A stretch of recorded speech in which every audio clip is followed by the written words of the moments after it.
Buenas tardes a todas y todos. Bienvenidos a esta nueva clase de Formarnos, la penúltima antes del receso. Hoy vamos a ver economía para no economistas, economía política. Y la próxima clase, el próximo jueves, será sobre gestación y gestión de organizaciones. Luego tenemos el receso. Vamos a finalizar con integración latinoamericana. Posteriormente, un encuentro donde todos van a hablar de su experiencia, van a hacer un análisis de lo que ha sido el programa Formarnos, lo que han aprendido, lo que proponen que sea, porque lo vamos mejorando entre todos. Y por supuesto, como dije en la clase pasada, al final nos vamos a encontrar, la fecha aproximada sería en septiembre, el 1 de septiembre, aquí en la UNLA, presencialmente todos los que puedan acercarse a festejar, a tener un momento de convivencia y de intercambio sobre las experiencias que hemos tenido en las distintas universidades, en las distintas sedes del país. Bueno, hoy vamos a hablar de economía política. Yo solamente quiero manifestar la importancia que tiene este módulo para el programa Formarnos y por qué se decidió incluir el mismo. En primer lugar, porque la economía está en todo, tenemos escasez de recursos, por lo tanto tenemos que manejar, administrar esta escasez de recursos, lo tenemos que hacer equitativa, democráticamente, con justicia social, tenemos que sostener un ritmo de producción, tenemos que darle riqueza, ingresos a un país, tenemos que garantizar un buen nivel de vida. Esa es nuestra lucha cotidiana, de manera que entonces conceptualmente tenemos que entender de qué se trata la economía y especialmente la economía política, ¿no es cierto? La economía con la que se organiza esta situación de ordenamiento de los recursos en un país para producir. Además, nosotros nos manejamos con la economía de forma práctica todos los días.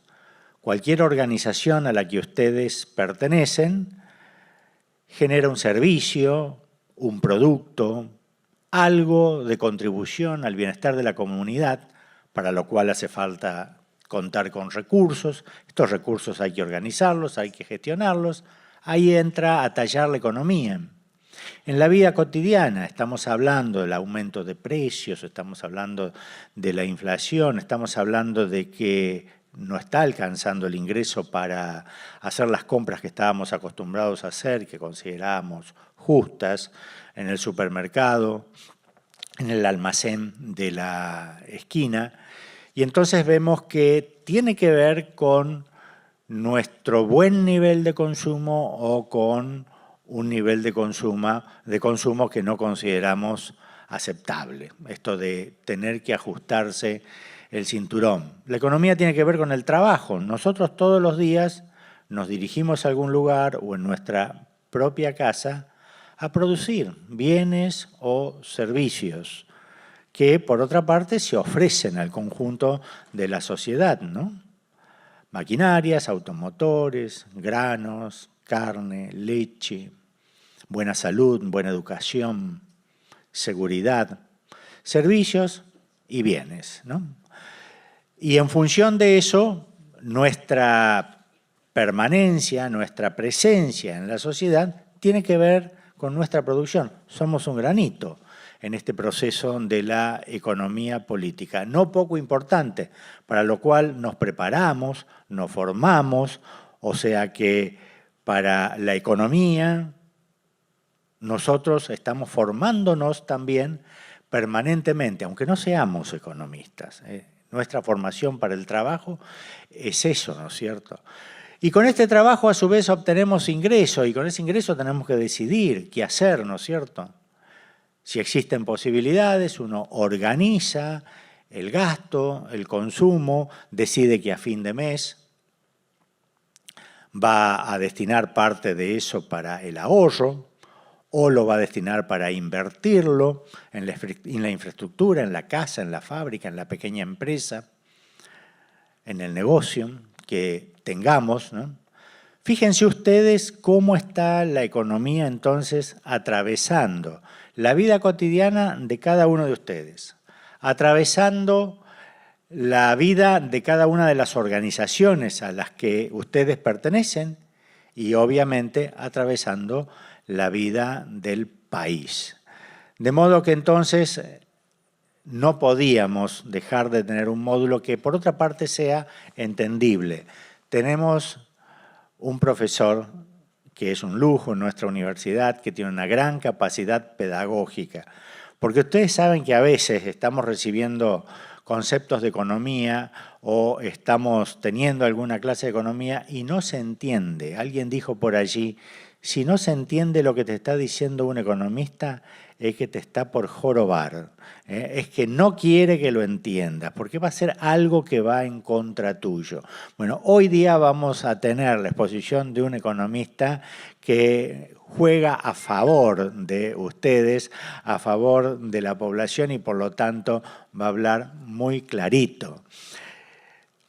No hace falta, entonces, traducción simultánea, como también dicen algunos cuando estamos escuchando economía, que es dictada por el profesor Oscar Tangelson.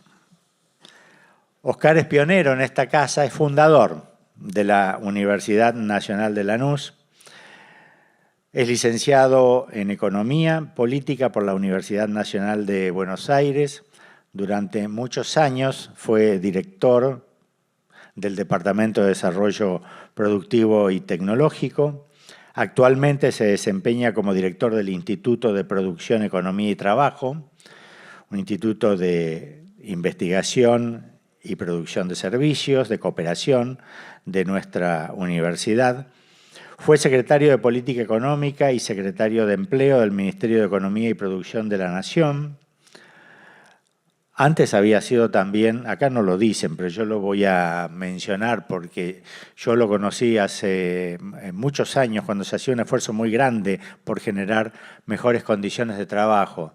Creador y director del Instituto, ¿cómo se llamaba? Del Instituto Provincial del Empleo, el IPE.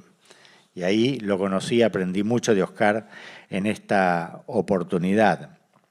Además fue consultor internacional del Banco Mundial, de la OIT, de la OEA, de la OEI, entre otras organizaciones, de manera que conoce el discurso del otro lado perfectamente, ¿no?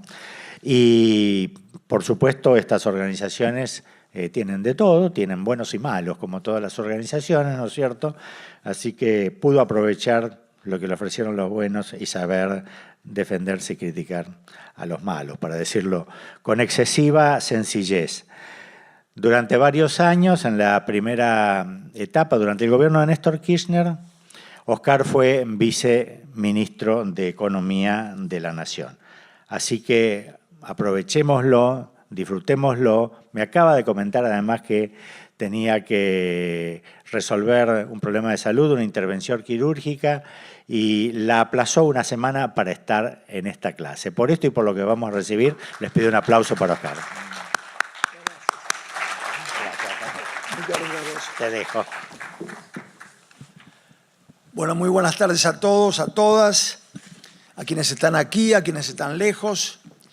He tenido el privilegio de recorrer todo el país, desde Ushuaia a Tartagal o desde Iguazú a Uspallata, así que es un enorme placer también compartir este medio con las universidades hermanas.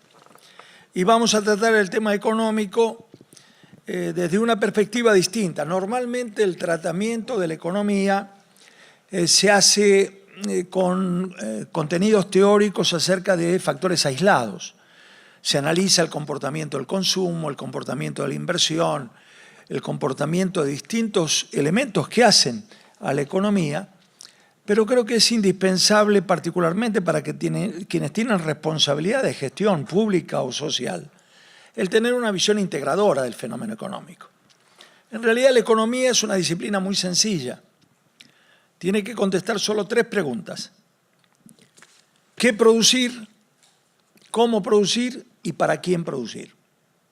Todo lo demás son complejidades que incorporamos los economistas en gran medida para ocultar nuestra ignorancia respecto a cómo funciona el sistema económico.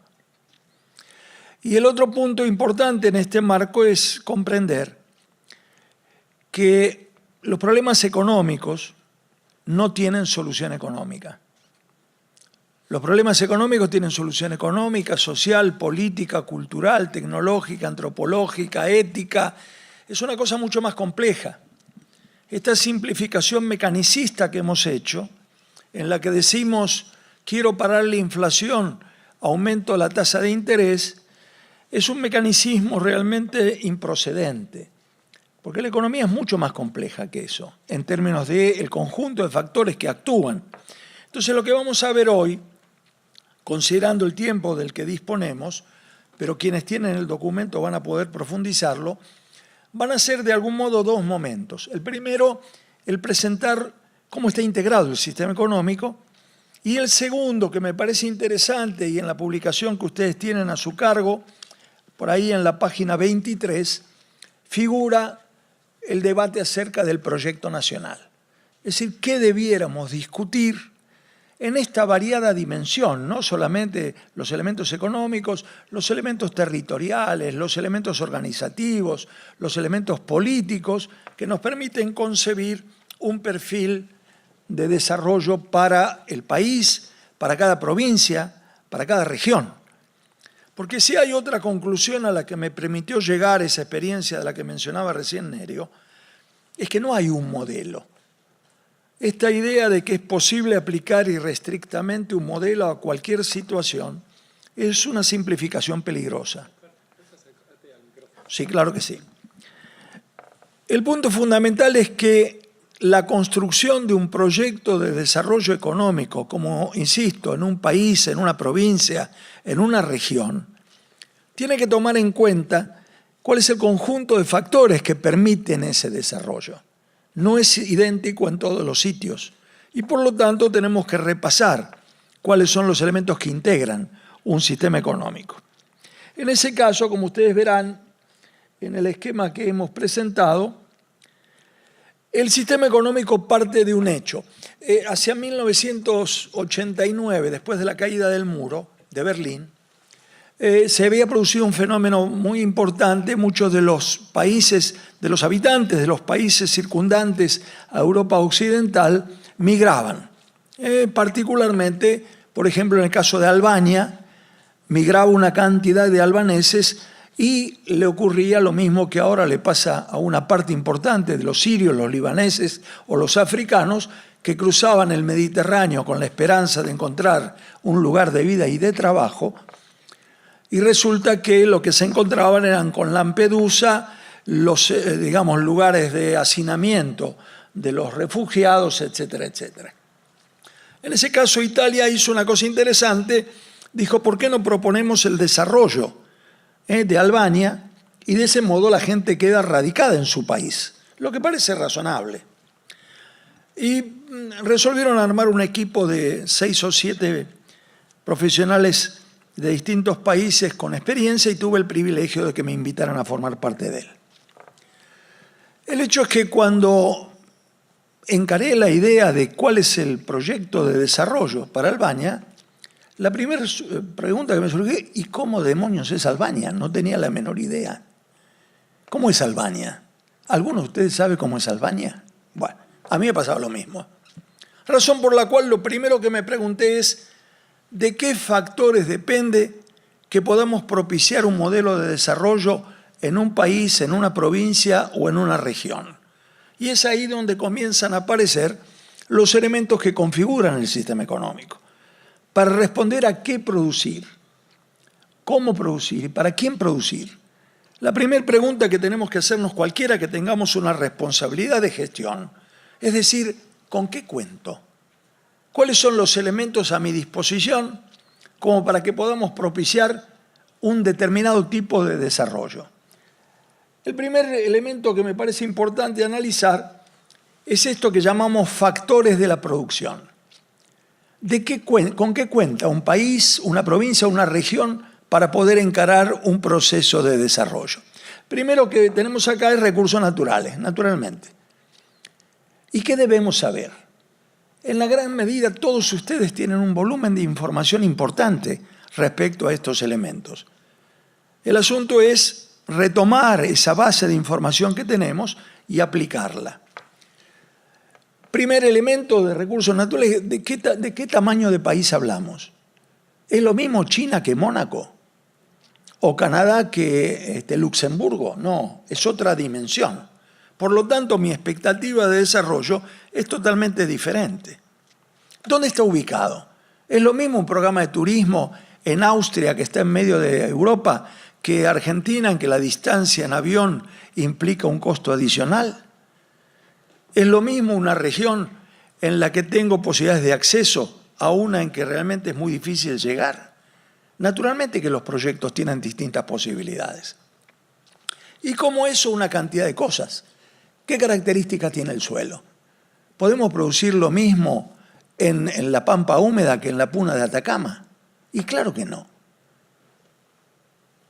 ¿Qué características tiene, por ejemplo, el subsuelo? ¿Es lo mismo contar con petróleo o no contar con petróleo? Y la otra pregunta interesante, yo estoy seguro que los que hicieron algún curso en la secundaria, una de las cosas que le dijeron, tuvieron que aprender de memoria cuánto mide el Nilo. ¿Alguien se acuerda cuánto mide el Nilo? Yo tampoco me acuerdo. La pregunta no es esa. La pregunta es, ¿por qué la mayor parte de las civilizaciones humanas nacen junto a los ríos? ¿Por qué el Tigris y el Éufrates, el Nilo, el Támesis en Londres, el Potomac en Washington, el Río de la Plata, el Paraná? ¿Alguien puede concebir el desarrollo de Rosario, de Santa Fe, de Resistencia, sin el río Paraná? ¿Podríamos concebir el desarrollo de la vitivinicultura mendocina sin el río Mendoza?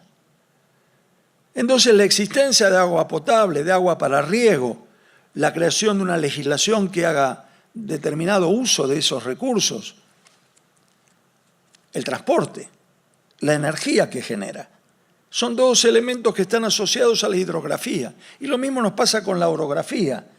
Te decían en geografía, el Kilimanjaro mide tanto de altura. Pero no es eso. Lo importante es lo mismo un terreno quebrado que un terreno llano. El costo de un ferrocarril es el mismo. Puedo hacer el mismo tipo de producción en una llanura que en una zona quebrada. Tengo que conocer las características del país, de la provincia o de la región para poder encarar un criterio que tenga que ver con el desarrollo productivo. Como eso, mil cosas. ¿Qué temperatura tiene? ¿Cuál es el régimen de lluvias? ¿Cuál es el régimen de vientos? ¿Cuál es el régimen? ¿Por qué el régimen de vientos? ¿En qué medida tiene que ver con la economía? Y es muy sencillo. España es el país de Europa que más eólica ha hecho. Pero el régimen de vientos que tiene permite el pleno aprovechamiento de los generadores un 20% del tiempo. En Comodoro tenemos 43% del tiempo. Por lo tanto, modifica la ecuación económica para hacer o no energía eólica. Nos dicen, vamos a hacer energía solar. Y entonces nos venden las pantallas de energía fotovoltaica. Quiero dar alguna idea sobre este tema para ver cómo tomamos decisiones. Un megavatio generado por energía atómica cuesta $30. Uno generado por eólica cuesta $95. Un megavatio generado por energía fotovoltaica, por las pantallas de uso solar, cuesta $225 el megavatio. Entonces, ¿por qué usamos eso? ¿Cuál es la razón por la cual pagamos por esa tecnología? Y hay preguntas que nos tenemos que hacer. Cuando discutíamos esto con los alemanes, precisamente que estaban planteando la venta de fotovoltaica para la Argentina, yo decía, de Buenos Aires al sur estoy de acuerdo, de Buenos Aires al norte no. ¿Por qué? ¿Por qué hace fotovoltaica Alemania que cuesta tanto? Porque ellos tienen luz, no tienen calor. Tienen que usar una tecnología que transforma la luz del sol en energía eléctrica y esto en calor. Nosotros en cualquier tallercito de La Rioja podemos hacer un colector de calor y por lo tanto transformar calor en calor. Entonces elijamos la tecnología del mismo modo que el sistema económico en función de nuestra propia realidad, de nuestro conocimiento del espacio donde estamos, y no simplemente adquiriendo un modelo que tiene que ver probablemente con otras condiciones. Entonces, en ese marco, 1000 cosas.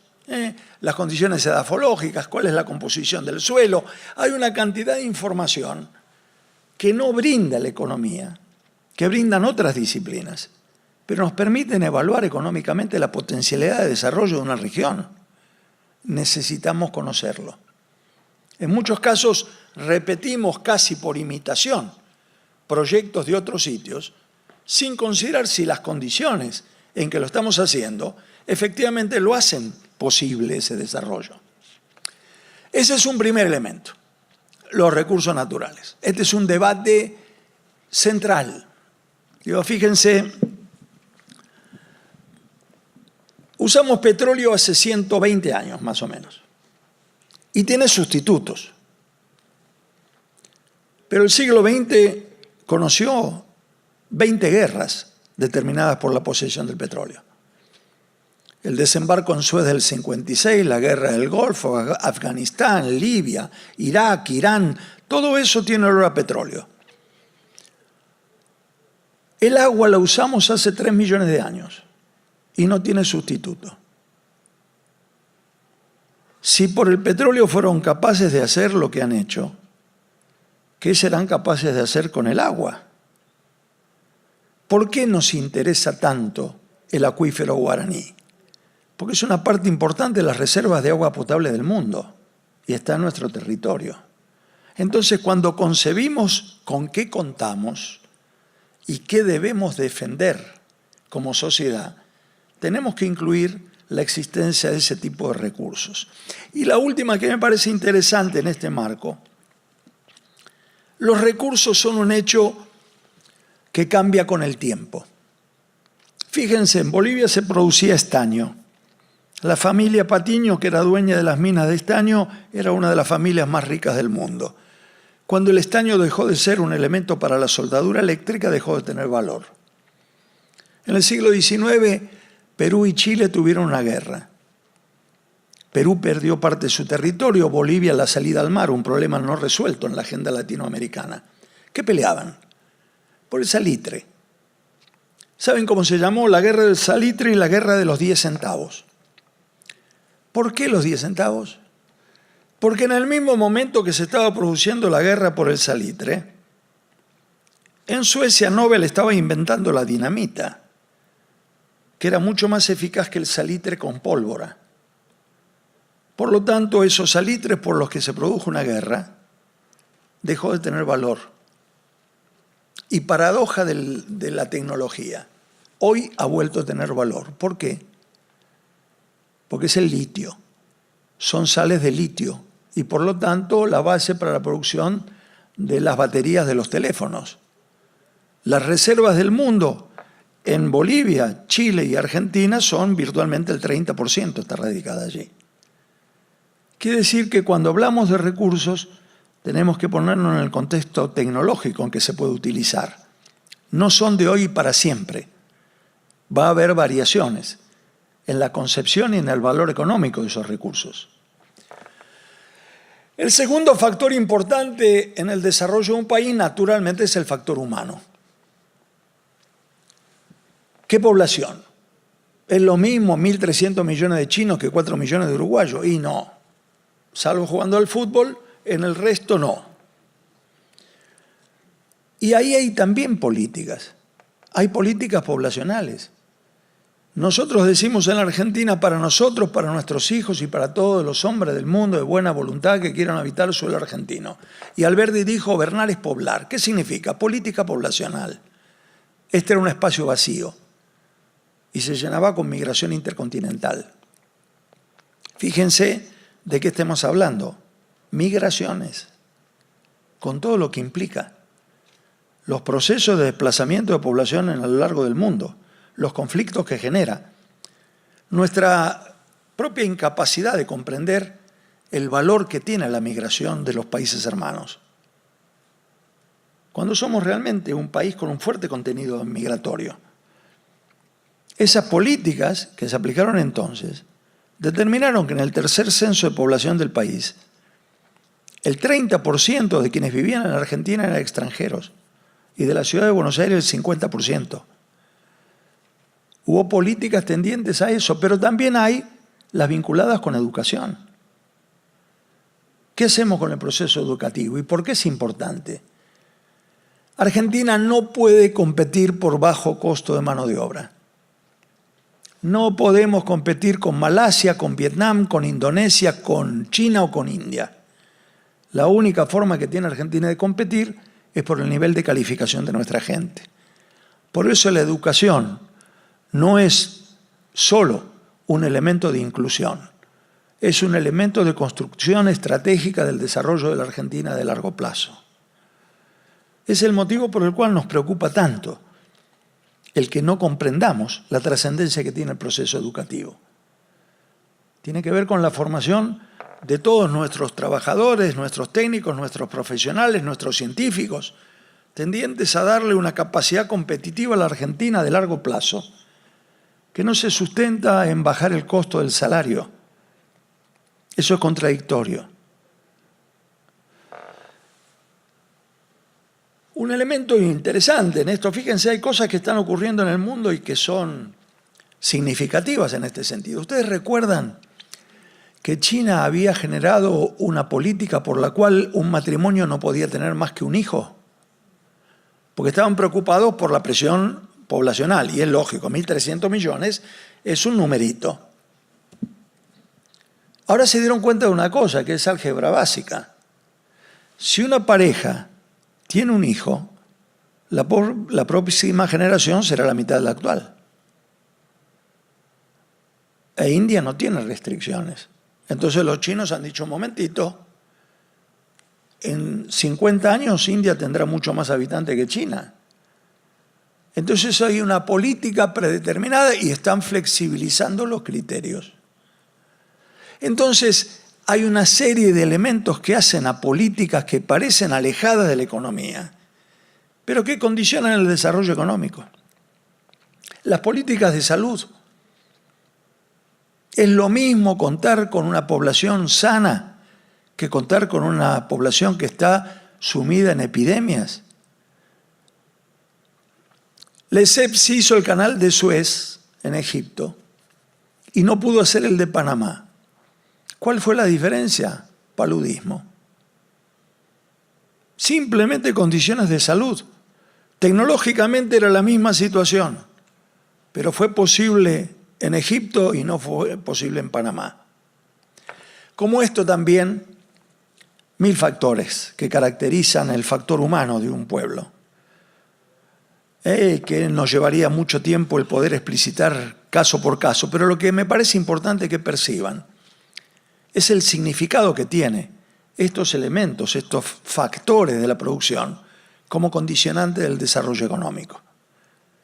Si no pareciera que la política educativa va por un lado, la política de salud va por el otro, la política cultural, la política científico-tecnológica, y no es así. Son todos elementos que contribuyen a poder definir con autonomía el perfil de proyecto productivo que el país quiere tener, o que una provincia quiere tener, o que una región quiere tener. El tercero es el tema de capital, no entendido desde el punto de vista financiero. En este caso, lo que hablamos de capital es exclusivamente con qué cuenta materialmente un país, una región, una provincia para desarrollar una actividad productiva, un sistema económico. Por ejemplo, ¿podríamos hacer esto sin el salón? No. Hay edificios, hay fábricas, hay maquinaria, hay carreteras, hay tendidos eléctricos, hay presas hidroeléctricas. Hay un conjunto de elementos materiales que contribuyen al proceso de desarrollo de un país. Construir o no una central atómica es una forma de definir en qué medida el capital instalado por ese país va a permitir el desarrollo productivo del futuro. Y hacerlo demanda una visión de mediano y largo plazo. Miren, respecto a un elemento que veía recién de factor humano, hace unos años creamos en el Ministerio de Economía, en 2004, 2005, la Fundación Nanotecnología. y me decían, ¿qué hacen nanotecnología en el Ministerio de Economía? Yo decía, miren, el país que en 20 años no domine nanotecnología no compite en nada. No compite en textiles, en electrónica, en metalurgia, en medicina, en nada. Pero formar una especialista demanda 20 años. Hay un elemento que hay que tomar en cuenta. Esta discusión entre corto y mediano y largo plazo en economía es falsa.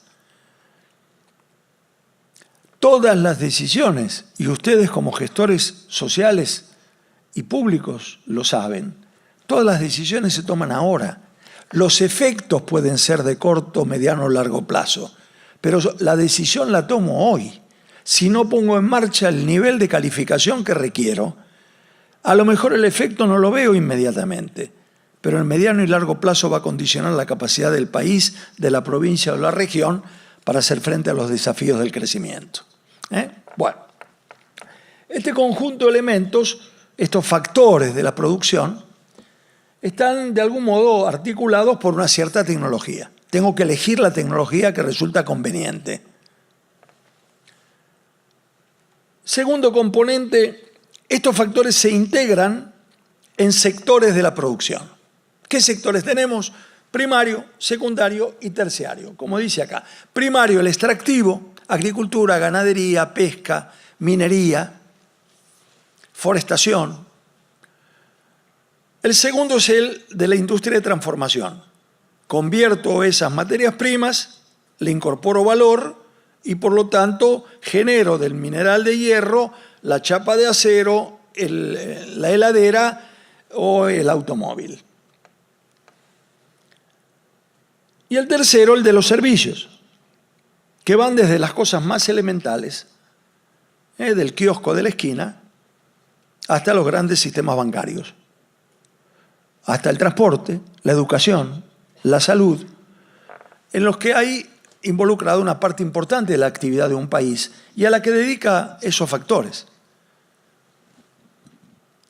La determinación de qué tipo de país, si agricultura exclusivamente, industria o lo que fuere, es la enorme discusión política de siempre. ¿Qué hizo la generación del 80? Decidió tener un país agroexportador y determinó el perfil de la Argentina durante 100 años. El debate si industrialización sí o industrialización no fue el centro de la discusión de América desde los años 50 en adelante. ¿Hacíamos industria o no hacíamos? ¿Teníamos elementos de protección industrial o no los teníamos? ¿Abrimos las importaciones o no lo hacemos? ¿Desarrollamos nuestra propia tecnología para el desarrollo industrial o no lo hacemos? ¿O compramos todo de fuera? Cada una de estas decisiones involucra el desarrollo de los sectores de la producción. Cada momento de la historia implica decisiones diferentes. Cada región transforma su realidad a partir de las decisiones que tome respecto a esto. ¿Cómo cambia el perfil productivo de una provincia o una región con la incorporación de nuevas actividades económicas, con la incorporación de un determinado tipo de productos? Y más en este tiempo. Después, no creo que llegamos tiempo, pero lo pueden ver en el perfil productivo. Yo creo que en el mundo estamos embarcados en un proceso de profunda transformación tecnológica.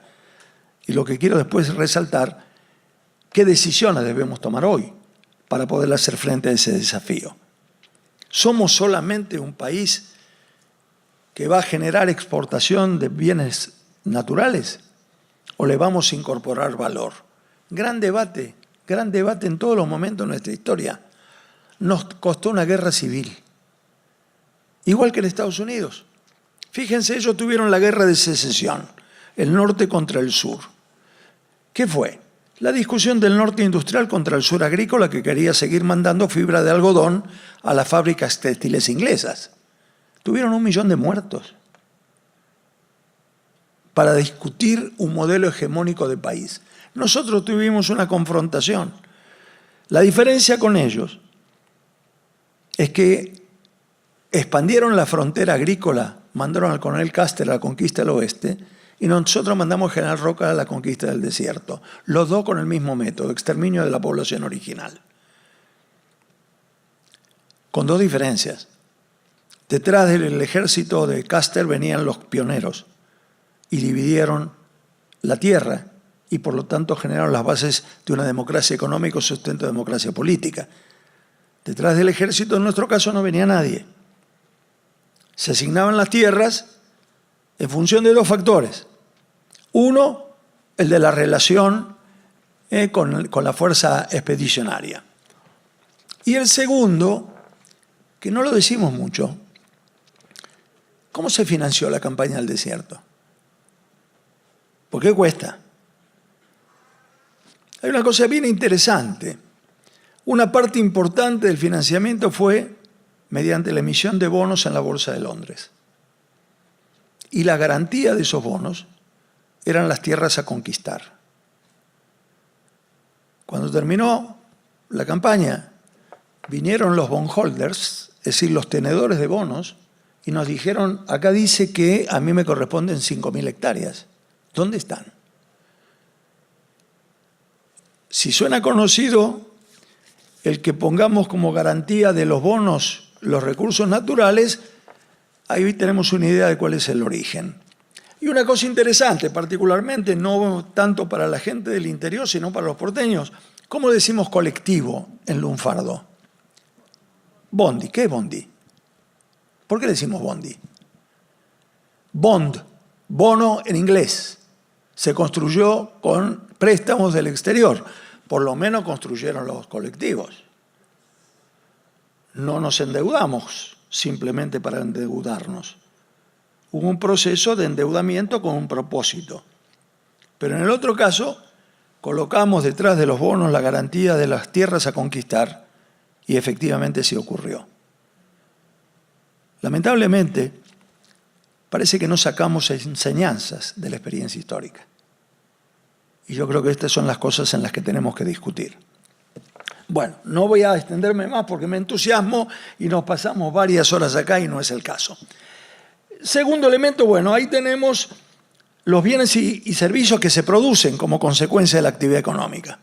Eso es la producción del país. Y del otro lado, ¿por qué participan los trabajadores, los propietarios en el proceso de producción? Simplemente porque tiene una retribución. Esto se llama distribución del ingreso. ¿Qué parte le toca al salario y qué parte le toca a la propiedad? El que tiene el campo, el que tiene la casa de departamento y lo alquila, un conjunto de elementos que hacen a esos ingresos. Estos dos factores, ¿qué es lo que determinan? Fíjense, por el lado de los bienes y servicios, son el producto del país que ofrece como oferta en el mercado. Y del otro lado, los ingresos que van a generar la demanda. Y ahí volvemos a discutir una cantidad de cosas. Primero, si solamente distribuimos de acuerdo a la participación en el proceso productivo, quedan fuera un montón de gente. ¿Quién le paga a los jubilados? ¿Cómo hacemos para la gente que tiene discapacidad?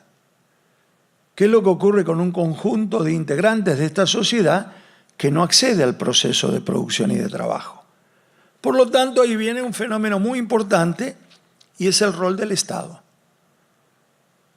El rol del Estado en términos de que tiene un sistema impositivo que capta recursos y tiene un sistema de asignaciones, subsidios, transferencias que permite corregir los desajustes que se generan en la etapa de distribución del ingreso. Y a esto segundo llamamos redistribución del ingreso. La capacidad que tiene un país, un Estado, para captar recursos por impuestos y distribuirlo para corregir los problemas que genera la distribución del ingreso cuando no es equitativa. Porque ahí también viene un factor de, yo diría, de valoración. No queremos una sociedad más equitativa. No queremos una sociedad en que la mayor parte de sus integrantes tengan la posibilidad de acceso a elementos fundamentales para vivir. ¿Cómo se logra eso? Una parte importante son los mecanismos de redistribución. Hacen una cierta concepción. Miren, es interesante, no es solo una discusión del presente. Uno de nuestros pueblos originarios, estoy hablando de la Patria Grande, son los mayas, que se desarrollaron en México, Guatemala, probablemente de las culturas más desarrolladas precolombinas. Ellos tienen un libro sagrado, se llama el Popol Vuh. Entre muchas otras cosas que discutían 1500 años atrás, no hablo de ayer, 1500 años atrás, se preguntaban, ¿qué cosa es un buen gobierno? ¿Y saben cuál era la respuesta de los mayas? Un buen gobierno es aquel que logra que todos se pongan de pie, que nadie quede atrás. 1500 años atrás. Que todos se pongan de pie, que nadie quede atrás. ¿Hemos cumplido con ese propósito? ¿O es una parte importante del camino que tenemos que recorrer todavía? Fíjense desde cuándo hay un debate que hace al centro de esta discusión. Porque es interesante, yo escuché muchas veces decir que era demasiado el énfasis que poníamos en los temas de distribución del ingreso. Bueno, siempre empiezan con distribución. ¿Cuándo vamos a discutir otras cosas? Voy a leer lo que decían dos de los adalides del pensamiento liberal, Adam Smith y David Ricardo.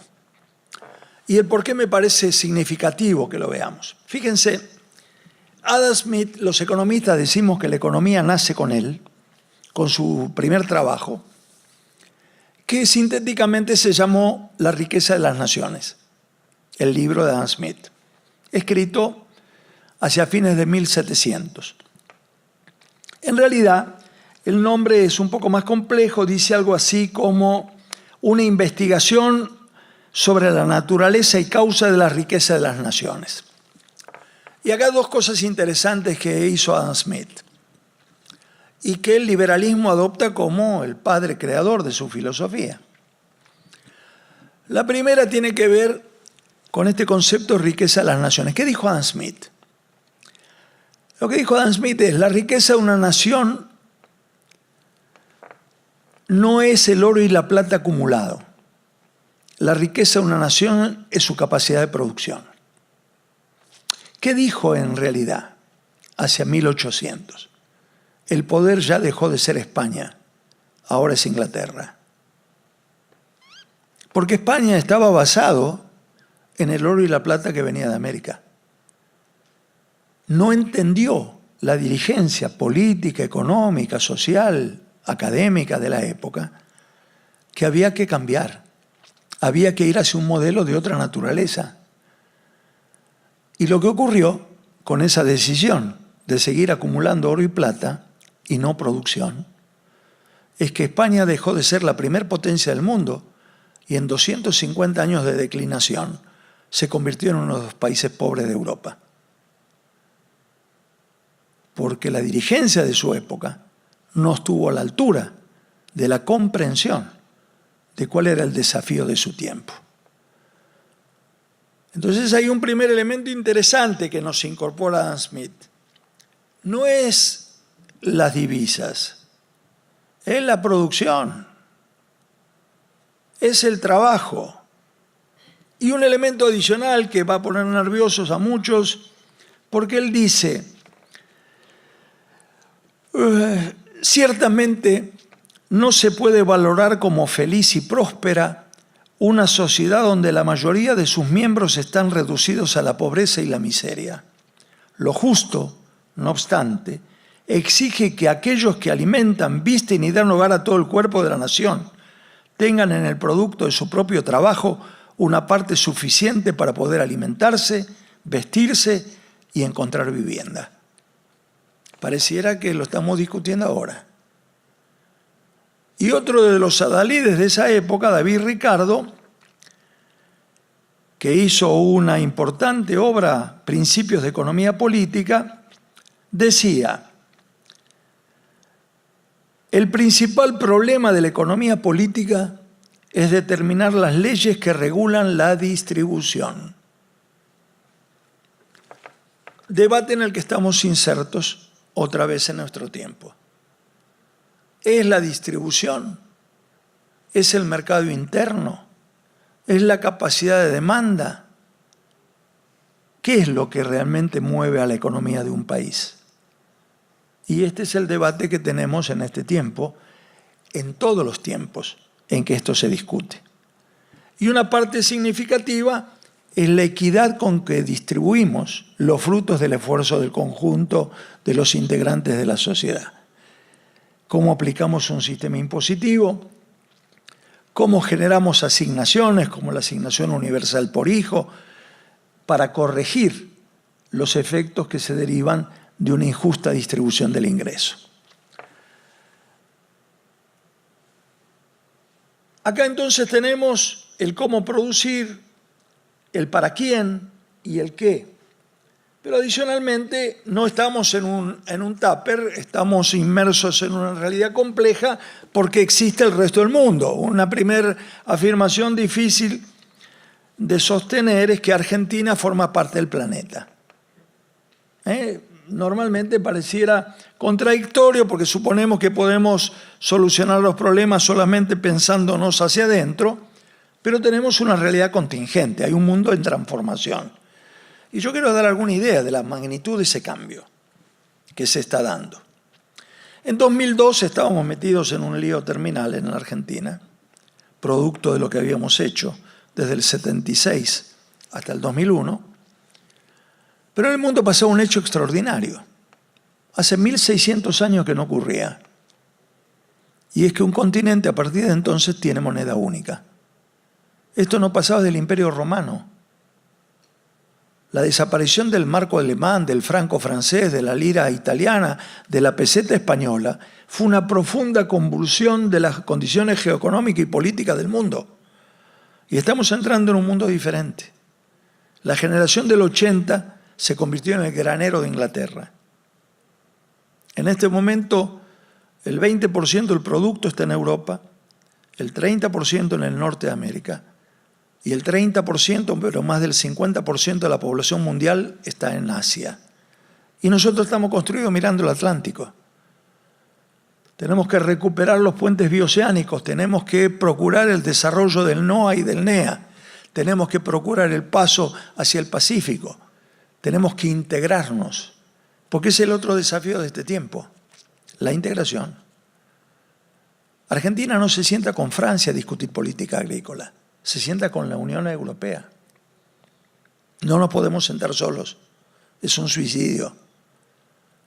Por eso cuando planteamos los temas de integración, Mercosur o UNASUR, particularmente UNASUR, porque nos vincula con el Pacífico, estamos planteando un mecanismo de integración que nos permita hacer frente a los desafíos del siglo XXI. Y esto surge todo de esto que tenemos acá. ¿Qué vinculación tenemos con el resto del mundo? Fíjense, tenemos un montón. Capital. El capital se vincula en términos de elementos materiales. Y claro, en nuestra política de inversiones directas.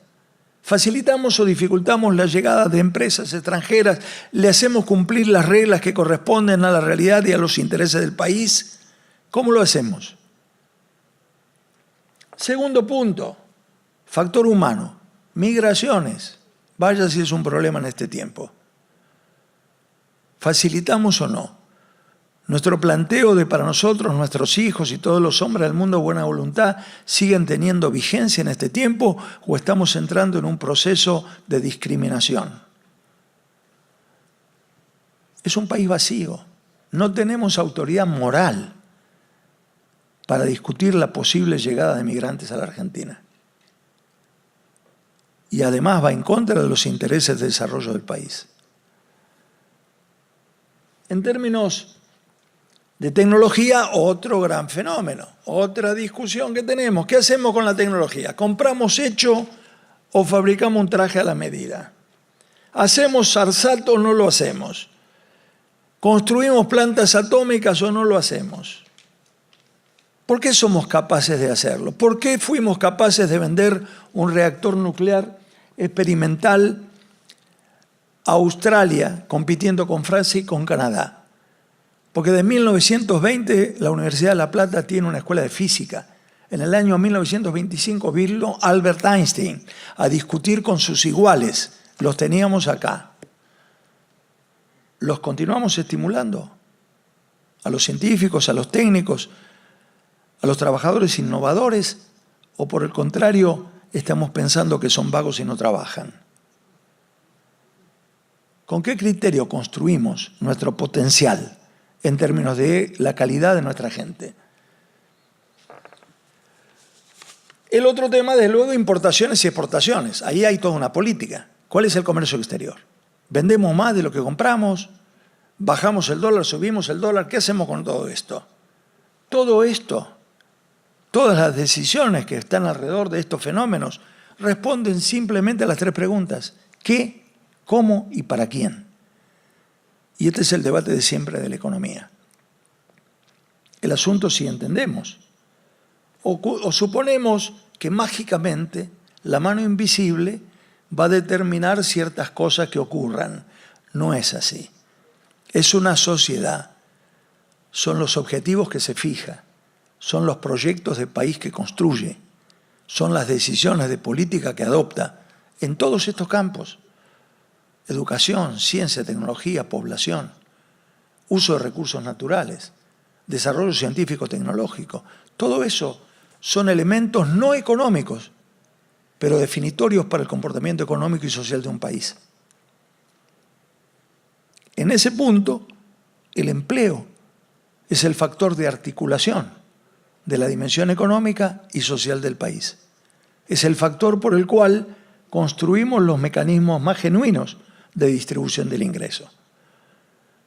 Los mecanismos de representación de los trabajadores, la posibilidad de una convención colectiva de trabajo, la negociación sobre qué parte le toca el salario o no le toca. Hemos tenido oscilaciones enormes.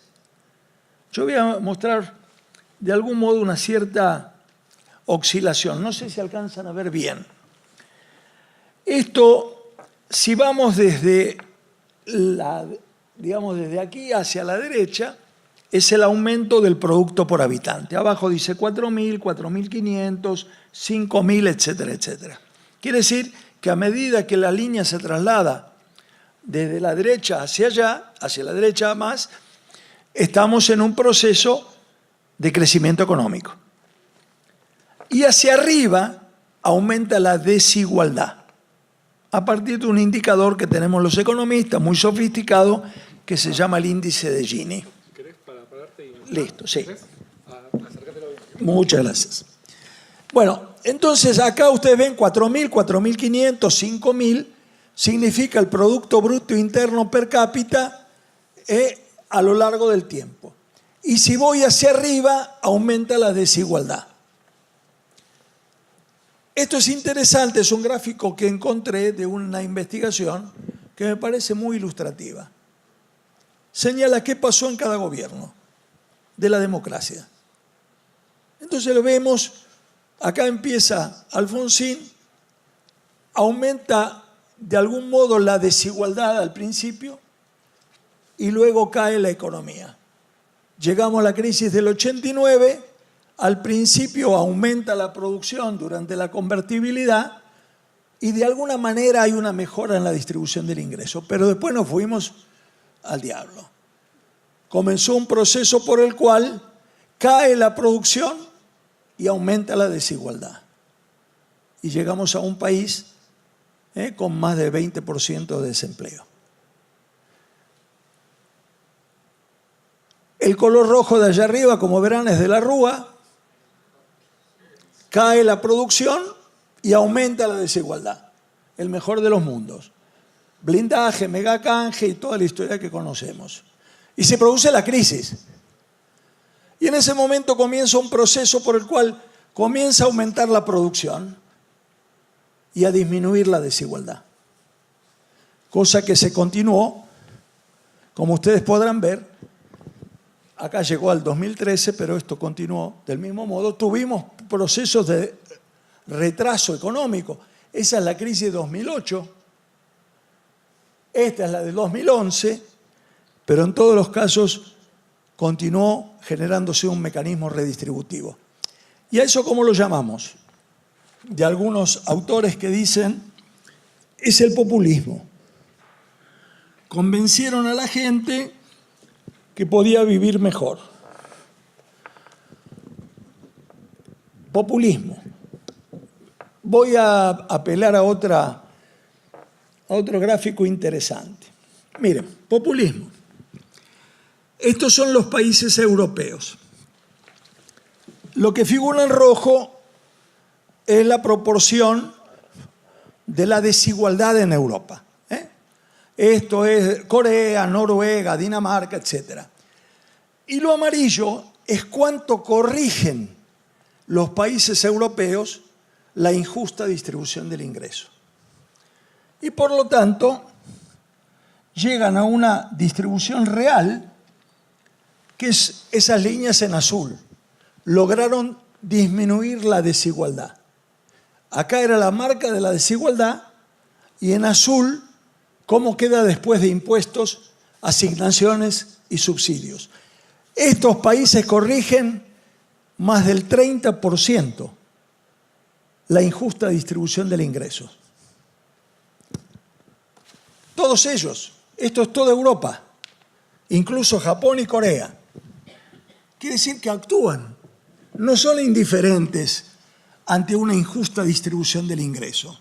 Toman decisiones de política, aplican un sistema impositivo progresista que implica paga más el que más tiene. Y si evade, tiene castigo. El primer ministro de Islandia renunció a su cargo cuando se descubrió que tenía una cuenta en Panama Papers, porque no podía haber otra razón que evadir impuestos.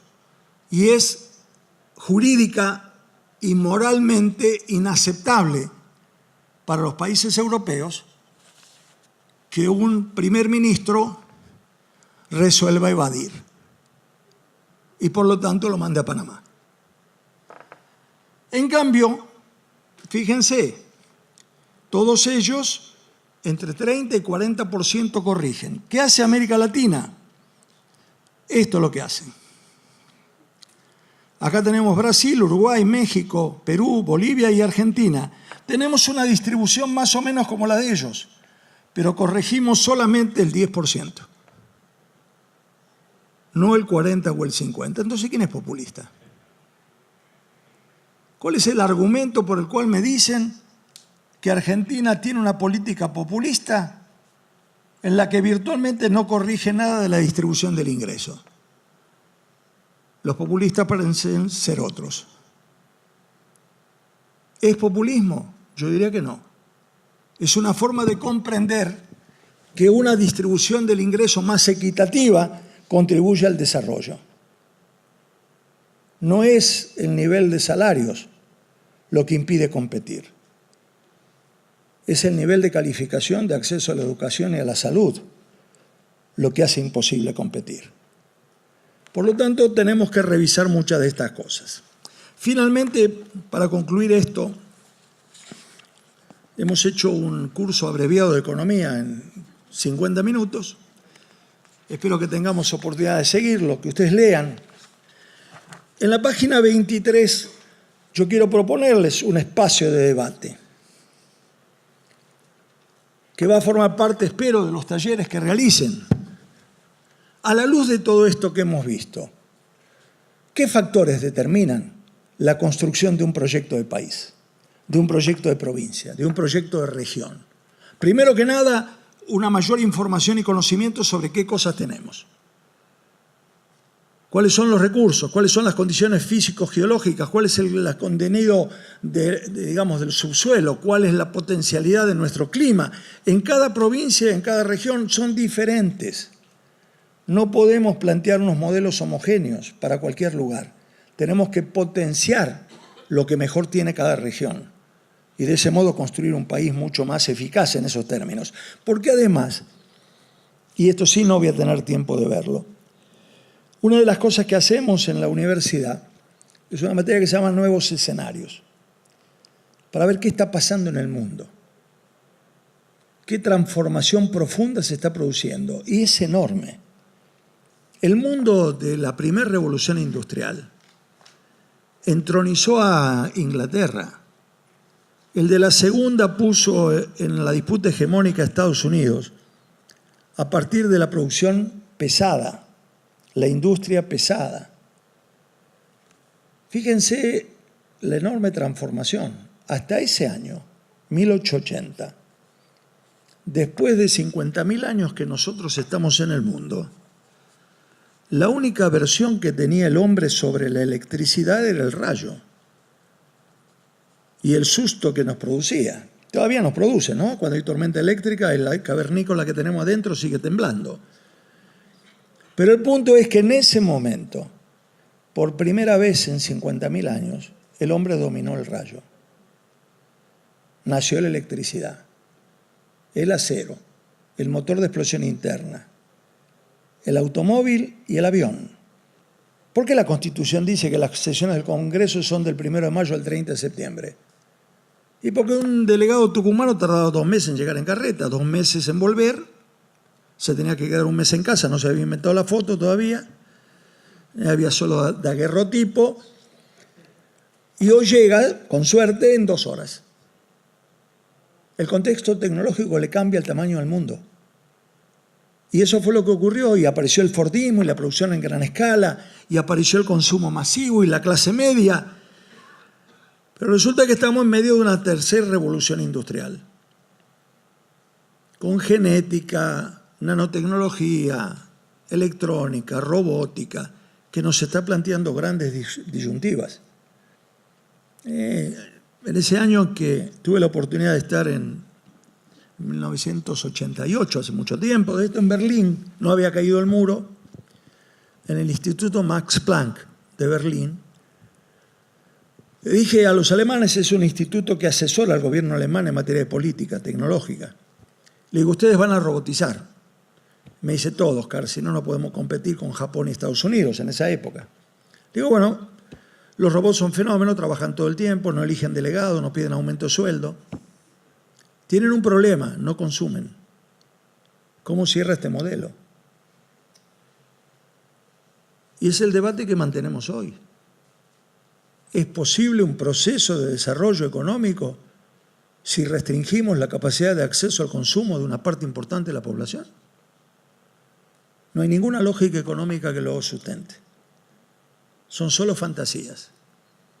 Como dijo un economista norteamericano, Kenneth Boulding, en 1936, dice: el que supone que un crecimiento permanente en un universo finito es posible, ¿está loco o es economista? Por ahí es las dos cosas, ¿no? Creo que tenemos que tener clara conciencia de con qué contamos, pero esencialmente este debate, el que tenemos en la página 23, que vale para que lo discutamos a nivel de país, que se discute a nivel de provincia, que se discuta a nivel de una región. ¿Cuáles son los contenidos de lo que llamamos los ejes de un debate para el siglo XXI? Y es esto lo que de algún modo propongo para discutir, y particularmente al final, el proyecto productivo de la Argentina. ¿Qué queremos ser? ¿Qué queremos producir? En un mundo que está cambiando, como les decía recién. Fíjense, y ahí la importancia para las provincias. Hay una creciente demanda en el mundo de productos con identidad de origen, con identidad cultural. La diversidad se ha convertido en un factor fundamental del proceso de comercio mundial. Argentina dejó de ser el tango y Maradona. Ahora es el tango, Maradona y Malbec. ¿Por qué? Y porque es un producto irrepetible. Y tenemos muchos de esos. Si hay un país con diversidad de climas, de productos, de suelos y de gente, es Argentina. Lo que tenemos que hacer es promover el desarrollo de las distintas regiones del país y corregir una de las principales asimetrías que la Argentina enfrenta. Yo quiero ser en esto muy preciso. Hemos hablado de concentración del ingreso. a nivel personal y a nivel funcional, es decir, a nivel del salario y la propiedad.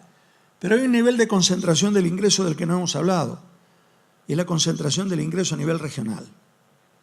En los 90 Buenos Aires se dio el lujo de decir que tenía el ingreso per cápita de Bélgica, y es verdad. Pero Formosa o Santiago del Estero tenían el de Camerún. Teníamos una ciudad, en apariencia, el primer mundo, y 10 provincias con ingreso per cápita equivalente a los de África. No hay ninguna posibilidad de que una sociedad así crezca. Si no corregimos las profundas asimetrías que generan estos criterios de política económica, no estamos en condiciones de aprovechar la mayor riqueza que tiene el país, que es la diversidad. Cada provincia, cada región, lo que tenemos que hacer es identificar cuál es el factor diferencial que le permite entrar en un mundo diferente y generar condiciones de mayor equidad en la distribución del ingreso. Y lo que es importante, no estamos planteando una utopía, simplemente estamos planteando volver a lo que alcanzamos. No es que estemos pensando hipotéticamente en un país desconocido. Estamos pensando en construir las bases que nos permitan un desempeño al que ya accedimos. Este país en los 70 era uno de los países con equidad distributiva mayor en el mundo. Teníamos una distribución del ingreso equivalente a la que actualmente tiene Francia, a principios de los 70. La dictadura no fue casual. Fue el mecanismo que permitió destruir una sociedad igualitaria, una sociedad más justa, no igualitaria, más justa. Pero es un propósito que tenemos que perseguir. Digo siempre, no es una utopía, es una epopeya, que es una utopía que se construye con el trabajo de cada uno de nosotros. ¿Y qué requiere? Y con esto prometo que termino. Hace unos años vino aquí Alain Touraine, el sociólogo francés muy importante, dio una charla en la Biblioteca Nacional y tuve que comentar la charla de él. Y una de las cosas que dijo, para hacer frente a las contradicciones de la globalización es necesario voluntad. E hizo así, voluntad. Cuando me tocó comentar la charla dije, yo voy a dar un ejemplo de esa voluntad de la que habla Alain Touraine, que escuché de una mujer muy sabia, una mujer mapuche. ¿Qué dijo esta señora? Dijo, para nosotros los mapuches, los pájaros no cantan porque amanece. Los pájaros cantan para que amanezca. Bueno, todos los argentinos, en todos lados, tenemos que trabajar duramente para que vuelva a amanecer, particularmente para una parte de nuestro pueblo al que se le está negando la luz del sol.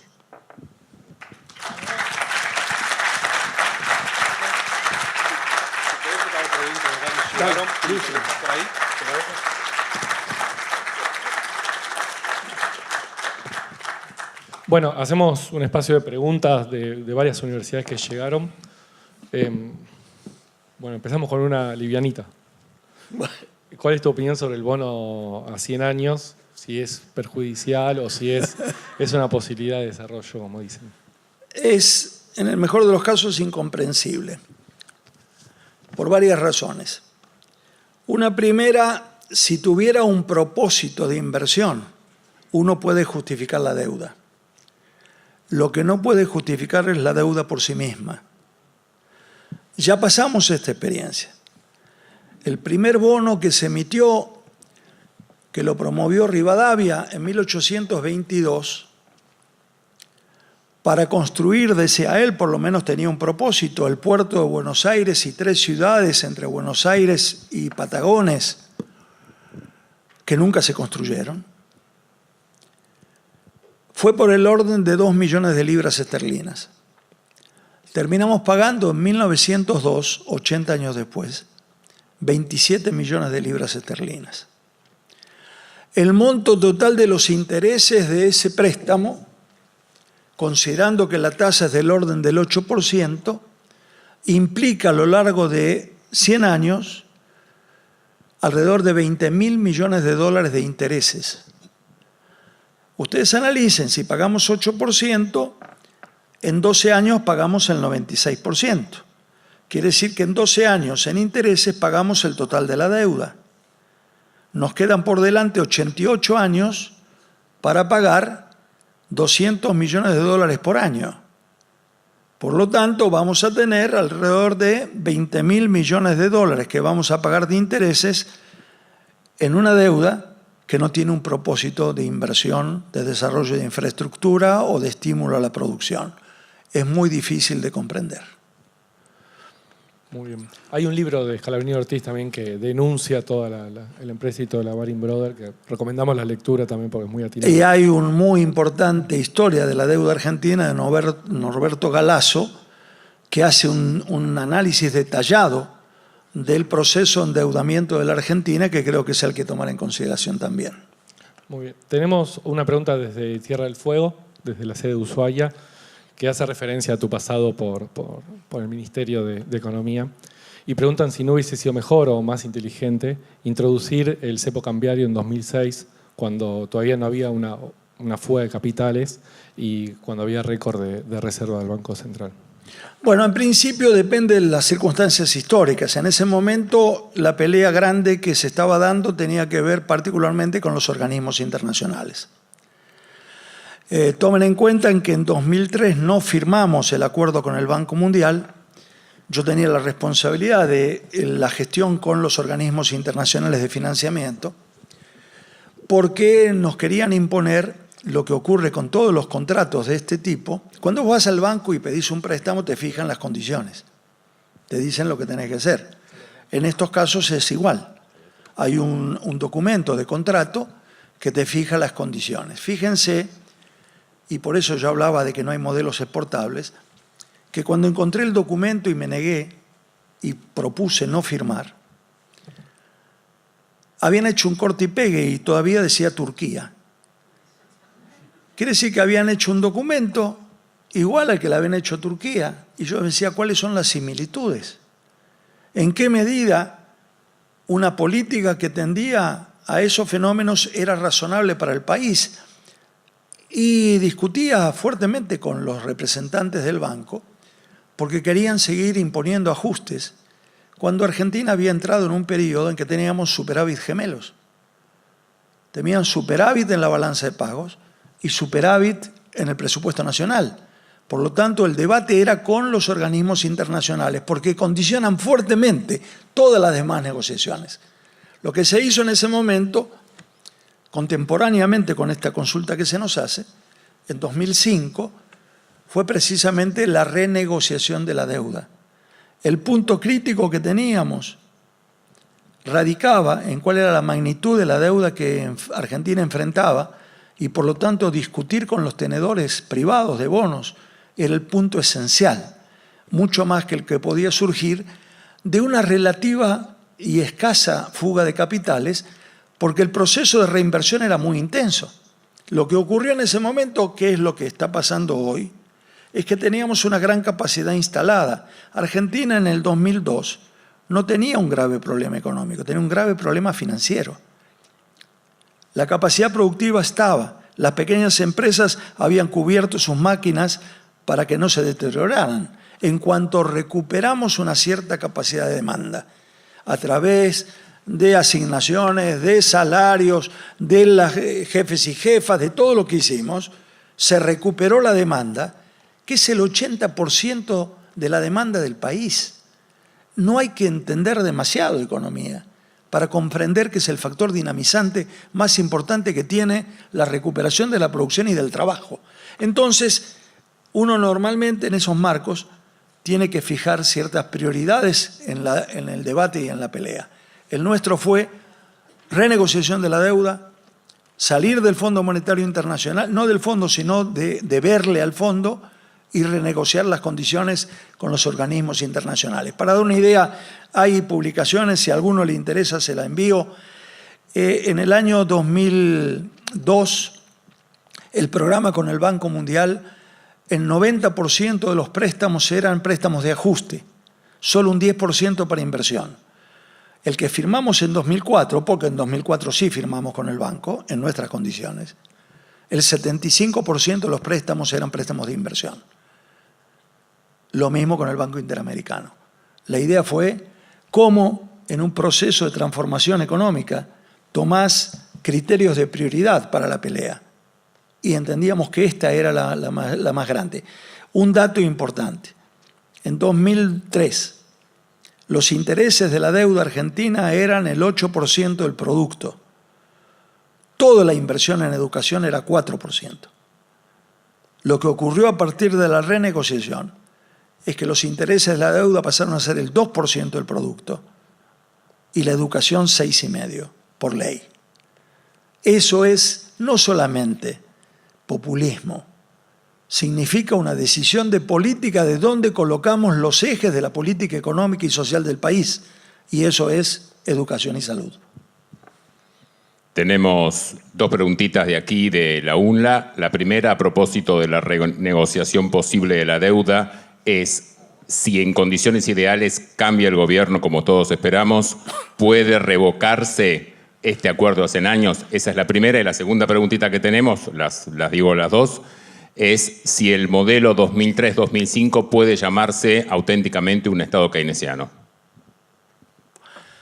Varias cosas. Una primera, respecto al tema de renegociación, las condiciones son bastante complejas, porque han subordinado dos cosas. Uno es la extensión y la otra es el admitir los tribunales de Estados Unidos como espacio de negociación. Razón por la cual vamos a tener las mismas dificultades que tuvimos para la renegociación con los buitres, porque el ámbito de decisión jurídica va a ser los tribunales de los Estados Unidos. Hay una ventaja, son solo 2.750.000 millones de dólares, un monto bastante inferior al que teníamos en ese caso. Yo creo que va a ser producto de renegociación indudablemente. Y tenías la segunda, si fueras tan amable. Sí, cómo no. Si el modelo económico 2003-2005 podría llamarse Estado keynesiano. Yo diría que en realidad es un modelo heterodoxo. Porque en el caso keynesiano hay una decisión fundamental y que es la inversión pública como factor de movilización de los recursos. Y en el caso de lo que se hizo entre 2003 y 2005, además de ese factor, fue la recuperación de la capacidad de demanda de una parte de la sociedad y centrar en la sociedad, en el pueblo, las posibilidades de recuperación. En el caso keynesiano, el modelo es el New Deal de los Estados Unidos, que implicaba una fuerte inversión pública, exclusivamente. Lo que ocurrió en la Argentina entre 2003 y 2005 es que colocamos en el eje de construcción y reconstrucción del aparato productivo la demanda del pueblo argentino. Bien, Oscar, te voy a hacer esta pregunta porque para que veas cómo quedó el medio ambiente en la huella de Entre Ríos, ¿no? Con el tema de las pasteras. Ya hicieron en otra clase de formarnos una pregunta relacionada y aunque no es directamente sobre economía dura, te la hago porque también viene de Entre Ríos, de la sede de Concordia, que es si el progreso o el desarrollo siempre trae destrucción o si el desarrollo siempre es ir en desmedro de las condiciones medioambientales. Lo que yo creo es que toda actividad humana tiene un impacto ambiental.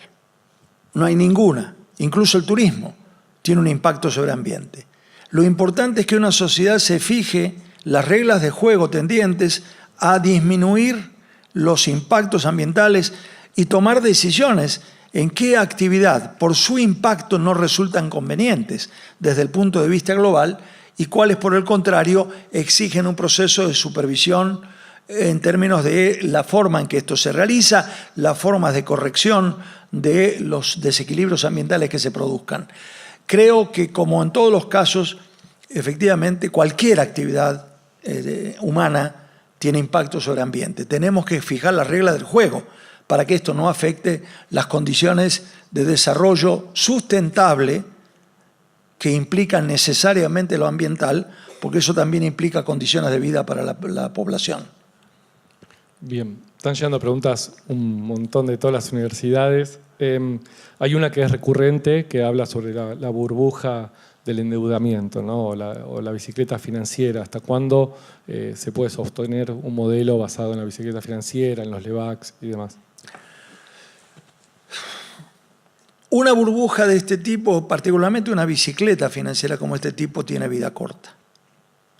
Yo creo que ya estamos experimentando los primeros efectos de la bajada de la bicicleta. De otro modo no se explica el crecimiento del precio del dólar en este tiempo. A mí normalmente me parece más importante la visión de largo plazo que los problemas de la coyuntura. Eso se lo dejo a Bonelli para que explique cómo sube y baja el dólar, o al presidente que dice que sube y baja y no hay problema. Lo que creo sí es que tenemos que tener clara conciencia de la vulnerabilidad que implica esta burbuja. En el año 2007, en el Fondo Monetario Internacional, Argentina presidió el G24, que es el grupo de países, 8 de África, 8 de América Latina y 8 de Asia, más China, y en el que planteamos nuestros cuestionamientos al Fondo Monetario. Y en ese caso, siendo Argentina quien presidía, tuve oportunidad de plantear, y está escrito por allí, que la burbuja financiera, inmobiliaria, que había generado los países ricos, iban a estallar a corto plazo, y que los que íbamos a pagar el precio íbamos a ser nosotros. Lamentablemente se produjo, hubo un proceso de enorme deterioro. Ustedes recuerdan los desahucios en España o las caídas de los fondos de pensión de los Estados Unidos, provenían de ese fenómeno. Y tuvimos un efecto que no hemos mencionado, yo creo, en la Argentina. Cuando salieron los fondos especulativos de la burbuja inmobiliaria de los Estados Unidos, se dirigieron al mercado de cereales de futuro de Chicago y aumentaron artificialmente el valor de los commodities. Y por lo tanto la soja se fue a donde se fue. No tenía nada que ver con la realidad ni con la demanda. Era exclusivamente especulación financiera. En el momento en que entendieron que les convenía retirarse, se retiraron y los precios fueron a donde fueron. Lo que digo es, cuando hay una burbuja de cualquier tipo, tengamos la certeza de que implica niveles de vulnerabilidad muy grandes y que los actores que toman decisiones no son los países, son los fondos especulativos. Y por lo tanto tenemos que tener particular cuidado. Esto se puede prever si tenemos una legislación que lo impida. Se han desarmado todas las normas que se habían fijado para determinar que capitales golondrinas no tuvieran la posibilidad de inmediatamente recuperarse, y también se han eliminado las restricciones a la compra de dólares. Pasaron de muy bajos niveles a en este momento no tener ninguna limitación. Por lo tanto, facilitan los procesos de burbuja. Lo que tenemos que hacer, y de especulación, lo que tenemos que hacer, creo, es recuperar la capacidad soberana del país para definir las reglas del juego. Muy bien, hacemos una última pregunta, así podemos ir a los talleres. Viene de Santiago del Estero y preguntan cómo podemos hacer con políticas públicas de concientización o de implementación de la economía social, sobre todo como mecanismo de urgencia, dice, para que podamos ver el amanecer también en las provincias del norte. Me parece muy bien. En principio creo que la parte importante de economía social tenemos que expandirla. Y en particular estaba viendo una parte del documento vinculado con los conceptos de asociatividad. Yo creo que hay una parte creciente de la construcción que es la propia organización de la sociedad. Tenemos que encontrar un equilibrio manifiesto entre lo que implica un Estado consciente de sus responsabilidades y una sociedad consciente de sus posibilidades. Los mecanismos que nos hablan de organización de la sociedad, y una parte de esto es la economía social, tienen que prevalecer. No es sencillo. Pensando en Santiago del Estero, quiero dar algún ejemplo que me parece sumamente interesante porque habla del cambio de cultura. En algún momento, cuando, como decía Nerio, dirigía el Instituto del Empleo de Buenos Aires, promovimos mecanismos que llamamos de asociatividad flexible. Son difíciles porque son culturales. En una incubadora de empresas se instalaron 2 carpinteros. Uno hacía cerramientos, puertas y ventanas, el otro muebles para exhibición en panaderías. Los 2 pidieron un crédito para comprar una sierra o una lijadora. Le dijimos, miren, el volumen interno que van a tener no les permite pagar eso. Hagan una cosa, compren uno la sierra y el otro la lijadora. intercambien hora de uso de máquina y bajan a la mitad su necesidad de financiamiento. Mi máquina, ni loco la presto. En Santiago del Estero me encontré con un ejemplo fenomenal. Me dice un productor apícola, yo produzco poco, tengo pocas colmenas. Entonces le tenía que vender al acopiador. Me pagaba 50 centavos el kilo, justo mis costos. Dice, pero con otros 8 o 9 productores de mi pueblo hicimos un acuerdo, pusimos un dinero cada uno, mandamos a un ingeniero agrónomo a Europa. Dice, ahora vendemos miel de tuna, Terma de Riondo, Santiago del Estero, 2.50 el frasquito. ¿Qué descubrieron? Que uniendo el esfuerzo se podían hacer cosas. E hicieron una cosa mucho más inteligente todavía. Cada uno tendría que haber construido una sala de extracción de miel. No, compraron el chasis de un camión, hicieron ahí una sala de extracción e iba recorriendo los distintos lugares de las colmenas. Eso es una sociedad que se organiza y que genera estas condiciones de asociatividad, de unión, de trabajo compartido, de confianza en el otro. No es fácil. Hemos vivido constantemente en una cultura del individualismo, del corto plazo, del sálvese quien pueda. El de al lado no es con el que puede hacer algo en común, es el enemigo. Eso es lo que tenemos que transformar. Esta sociedad tiene la obligación, no solamente porque es el camino para recuperar el crecimiento económico, sino porque es el camino para recuperar la dignidad de la sociedad, el ser capaces de compartir con el otro. El concepto que algunos utilizamos como compañero implica eso, compartir el pan. Y creo que es un esfuerzo que tenemos que hacer como sociedad. Bueno, gracias, Oscar. Despedimos a todas.